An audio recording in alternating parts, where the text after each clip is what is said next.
২৬-এর বিধানসভা নির্বাচনের আগে ডিসেম্বরের ৭ তারিখ কলকাতার ব্রিগেডে ৫ লক্ষ কণ্ঠে গীতা পাঠের আয়োজন করল সনাতন সংস্কৃতি সংসদ। গতকাল এই কর্মসূচির ঘোষণা করেন ভারত সেবাশ্রম সংঘের স্বামী শ্রী জ্ঞানানন্দজি মহারাজ এবং কার্তিক মহারাজ। এই অনুষ্ঠানে রাষ্ট্রপতি, প্রধানমন্ত্রী এবং এ রাজ্য সহ একাধিক রাজ্যের মুখ্যমন্ত্রীদের আমন্ত্রণ করা হবে বলে জানানো হয়েছে। সকাল ৯টা থেকে শুরু হবে অনুষ্ঠান। ২০২৪ সালের লোকসভা নির্বাচনের আগে ২০২৩ সালেও ব্রিগেডে লক্ষ কণ্ঠে গীতা পাঠের আয়োজন করা হয়েছিল। একে বিজেপির কর্মসূচি বলে কটাক্ষ করেছিলেন বিরোধীরা, যদিও তখন বিষয়টি অরাজনৈতিক বলেই দাবি করেছিল বিজেপি। বিধানসভা নির্বাচনের আগে আরও বড় আকারে গীতা পাঠের অনুষ্ঠান করতে এবার ৫ লক্ষ কণ্ঠে গীতা পাঠের আয়োজন করা হচ্ছে।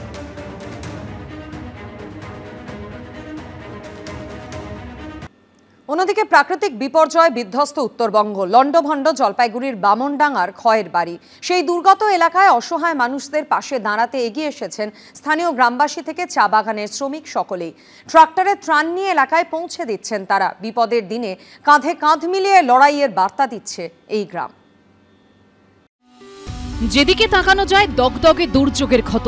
ফুঁসছে গাঠিয়া নদী, জল ঢুকে প্লাবিত গ্রাম, তছনছ হয়েছে বাড়িঘর, ব্রিজ ভেঙে পড়ায় বিচ্ছিন্ন যোগাযোগ ব্যবস্থা। অন্ন, বস্ত্র, বাসস্থান হারিয়ে পথে বসেছেন জলপাইগুড়ির বামনডাঙ্গার খয়ের বাড়ির বহু গ্রামবাসী। চারিদিকে কান্নার রোল। এমনই অসহায়তায় এলাকাবাসীর পাশে দাঁড়িয়েছেন খয়ের বাড়ি সংলগ্ন বিভিন্ন গ্রামের মানুষজন এবং সংগঠন। ট্রাক্টর নিয়ে দুর্গত এলাকায় ত্রাণ পৌঁছে দিচ্ছেন তারা।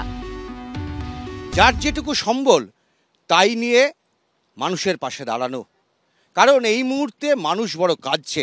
তার পাশে দাঁড়ানোর জন্য রাজ্যের বিভিন্ন প্রান্ত থেকে, জেলার বিভিন্ন প্রান্ত থেকে যা পেয়েছেন হাতের সামনে তাই নিয়ে তারা বানভাসী মানুষের কাছে পৌঁছচ্ছেন।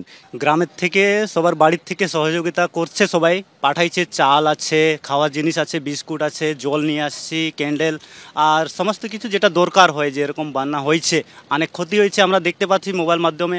আমরা চেষ্টা করলাম আমাদের গ্রাম থেকে এক একটা বাড়ি থেকে জিনিসপত্র দিয়েছে আমাদেরকে, ওগুলো নিয়ে আসছি আমরা ট্র্যাক্টরে করে বাড়ির থেকে আনছি। चावल था, आटा है, गेहूँ है, सब्जी है, आलू है, पानी बोतल है और बहुत किस्म का कपड़ा सपड़ा भी है। উত্তরবঙ্গের দুর্যোগে হাত বাড়িয়ে দিয়েছে দক্ষিণবঙ্গ। দক্ষিণবঙ্গের বিভিন্ন জেলা থেকে ত্রাণ সামগ্রী এসে পৌঁছচ্ছে গ্রামে। ঠিকানা নেই এরকম বহু মানুষ এই মুহূর্তে হয় নদীর পাড়ে, নয়তোবা কোনো একটা ছাউনির তলে মাথা গুজে রয়েছে। তবে এই মানুষদের পাশে দাঁড়ানোর জন্য কখনো কলকাতা, কখনো বিভিন্ন জেলার বিভিন্ন প্রান্ত থেকে মানুষ কিন্তু ছুটে আসছেন। পাহাড় ও ডুয়ার্সের টানে উত্তরবঙ্গে আসেন যারা, দুর্যোগের দিনেও সাহায্যের হাত বাড়িয়ে দিয়েছেন তাদেরও অনেকে। যেমন নিজের জন্মদিনে কলকাতা থেকে দুর্গত মানুষের হাতে ত্রাণ তুলে দিতে উত্তরবঙ্গে চলে এসেছেন কেউ কেউ।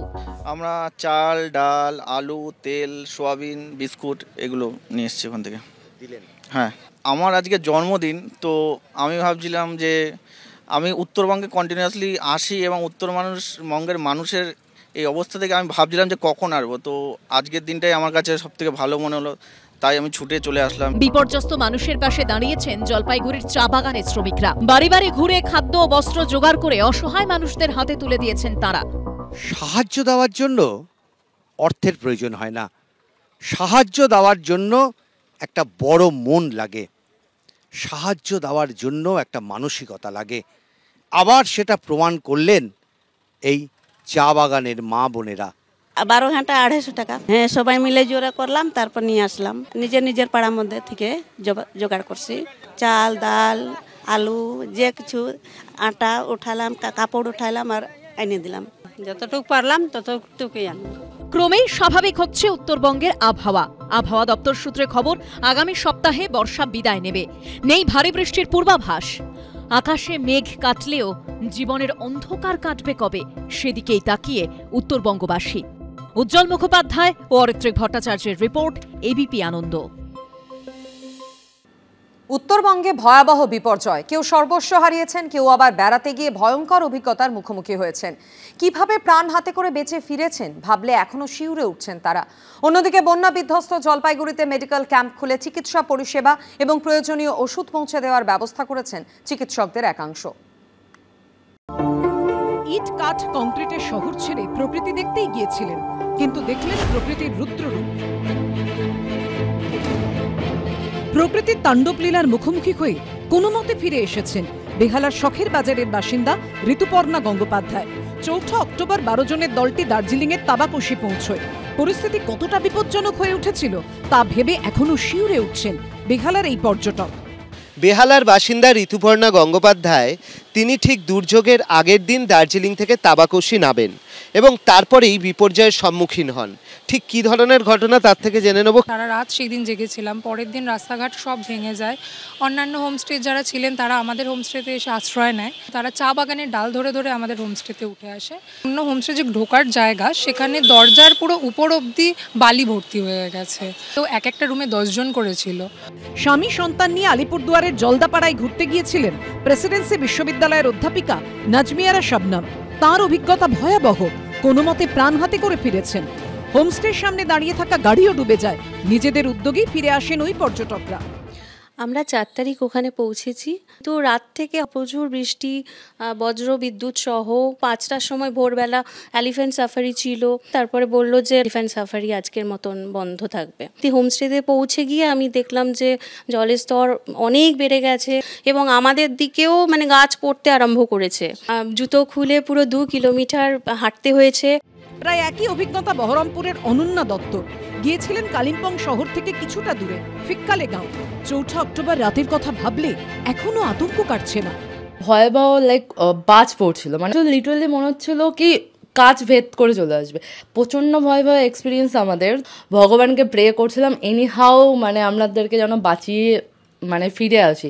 কারণ কি মানে আমরা লিটারালি ভাবতে পারিনি কি পরের দিন সকাল দেখবো। আমরা ভাবছিলাম কোনো একটা ভূমিকম্প বা ধস পড়বে, আমরা হয়তো ঘুমের মধ্যেই মারা ফাড়া যাবো, এরকম ফিল হচ্ছিল। অফবিট জায়গায় প্রশাসনিক সহযোগিতা মেলেনি বলে অভিযোগ করেছেন উত্তরবঙ্গ ফেরত পর্যটকরা। কোনোভাবে কোনো প্রশাসনের সাহায্য পাইনি, কেউ ফোনও করেনি বা কোনো রকম খোঁজ খবর নেয়নি। আমরা নিজেরাই সমস্ত কিছু ফোন করে যোগাযোগ করে লোকালদের সাথে কথা বলে নিজেরাই সমস্ত কিছু খরচা টর্চা করে আসি। একদিকে পর্যটকদের ভয়াবহ অভিজ্ঞতা, আরেকদিকে বন্যাধসে বিপর্যস্ত উত্তরবঙ্গের মানুষ। তিল তিল করে তৈরি করা ঘর গৃহস্থালী এক লকমায় তছনছ হয়ে গেছে। এদেরই একজন জলপাইগুড়ির নাগরাকাটার বামুনডাঙ্গা গ্রামের বাসিন্দা স্বপ্না দাস। এখানে থাকবো কোথায়, এটাই এখন সবচাইতে বড় প্রশ্ন। রাত বাড়ার পরেই এই অঞ্চলগুলোতে কিন্তু থাকার কোনো উপায় নেই। বাড়িটা যেভাবে ভেঙে পড়েছে তা দেখে বোঝা যায় যে এই বাড়িটাকে সারানো কার্যত অসম্ভব। স্বপ্না চা বাগানের শ্রমিক, তার স্বামী টোটো চালান, 2 মেয়ে নিয়ে সংসার। স্বপ্ন ছিল একদিন মাথার উপর পাকা ছাদ তৈরি হবে। 14 বছর ধরে একটু একটু করে টাকা জমিয়ে বানিয়েছিলেন বাড়ি। কয়েক ঘন্টার বৃষ্টি জীবনটাই ওলটপালট করে দিয়েছে। বাড়ি ছেড়ে আশ্রয় নিতে হয়েছে ত্রাণ শিবিরে। আমরা ঘুমাচ্ছিলাম, আমরা তো উপর থেকে বৃষ্টি আসতেছে ওইটা জানি, যে নদীর বৃষ্টিটা এখানে আসতেছে জলটা ওইটা জানি নাই। আমরা চার পরিবার আমরা ওইখান থেকে পালাইয়ে চলে গেছি পালাই। অন্যদিকে বিপর্যস্ত উত্তরবঙ্গ অভয়া ক্লিনিক খুলে চিকিৎসা পরিষেবা দিতে শুরু করেছে চিকিৎসকদের একাংশ। অত্যন্ত ভয়াবহ অবস্থা, এদের বাড়ি ঘর দোর সব চলে গেছে, তার সঙ্গে তাদের শারীরিক অবস্থা। আমাদের এই প্রচেষ্টা শুধু আজকের নয়, আমাদের ইচ্ছা আছে আগামী আরও 7-10 দিন ধরে সমস্ত এরিয়া অভয়া ক্লিনিকের এই প্রচেষ্টাটা পৌঁছানোর চেষ্টা করবো। সঙ্গে মেডিসিনও আছে। নতুন সংকট যেটা চোখে পড়লো সেটা হচ্ছে বহু মানুষ তারা ব্লাড প্রেশার, ব্লাড সুগার ওষুধগুলো বাড়িতে রেখেছিল, সেগুলো জলে তলিয়ে গেছে। হেলথ এর ব্যাপারটা কিন্তু একটা বড় জিজ্ঞাসা চিহ্ন বসিয়ে দিচ্ছে। দুর্যোগ কাটলেও দুর্ভোগ কাটেনি। ধীরে ধীরে স্বাভাবিক ছন্দে ফেরার চেষ্টা করছেন উত্তরবঙ্গের মানুষ। অর্ণব মুখোপাধ্যায়, রাজীব চৌধুরী ও উজ্জ্বল মুখোপাধ্যায়ের রিপোর্ট, এবিপি আনন্দ।